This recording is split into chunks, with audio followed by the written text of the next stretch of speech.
Assalamualaikum warahmatullahi wabarakatuh. Perkenalkan, nama saya Israel dengan NINGHA 032331, Pendidikan Biologi A. Baik, kembali lagi dengan saya yang dimana saya akan membahas tentang neuron dan potensial aksi. Yang pertama itu neuron. Neuron merupakan elemen dasar yang berkaitan dengan proses penyaluran sinyal di dalam tubuh. Suatu neuron terdiri atas badan sel atau disebut dengan soma, terdiri dendrit dan serabut saraf yang disebut dengan akson. Dendrit merupakan suatu struktur terspesialisasi yang merupakan bagian dari badan sel. Akson dari suatu neuron biasanya akan berakhir dan membentuk suatu sinaps dengan badan sel ataupun dendrit dari neuron lainnya. Akson terhubung dengan sel neuron lain. Pada terminal presinaps terdapat celah sinaps yang memisahkan terminal persinaps dengan badan sel atau dendrit dari neuron lainnya. Dalam kaskade penyenalan impuls saraf, transmisi impuls antara neuron satu dengan neuron lainnya pada sinaps dimediasi oleh pelepasan suatu mediator kimiawi, yaitu suatu neurotransmitter seperti glutamat atau aminotransferase atau GABA yang dilepaskan dari terminal presinaps. Membran pada neuron postsignal memiliki reseptor tempat terikatnya neuron transmitter yang dilepas dari terminal persinaps, di mana selanjutnya impuls saraf selanjutnya akan diteruskan oleh neuron tersebut.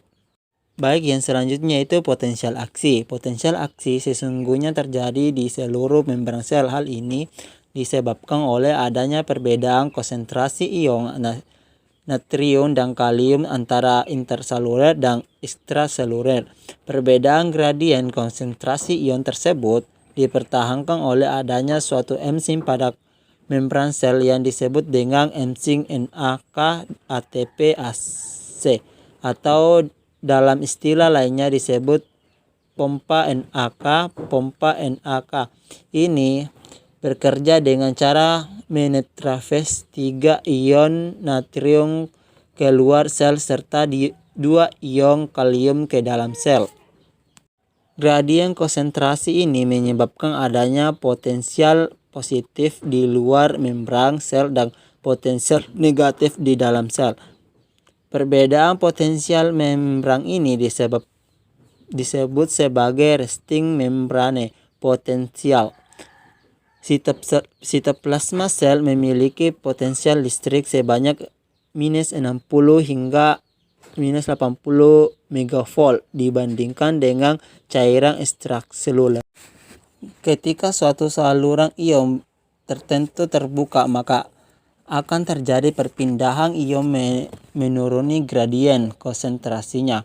Potensial aksi merupakan suatu perubahan yang cepat pada membran sel saraf akibat terbukanya seluruh ion natrium dan terjadi influx natrium menuruni gradien konsentrasinya. Akibatnya meningkatnya jumlah natrium di dalam sel, sedangkan jumlah kalium tetap, maka terjadi perubahan potensial listrik membran di mana potensial listrik intraseluler menjadi lebih positif dibandingkan ekstraseluler.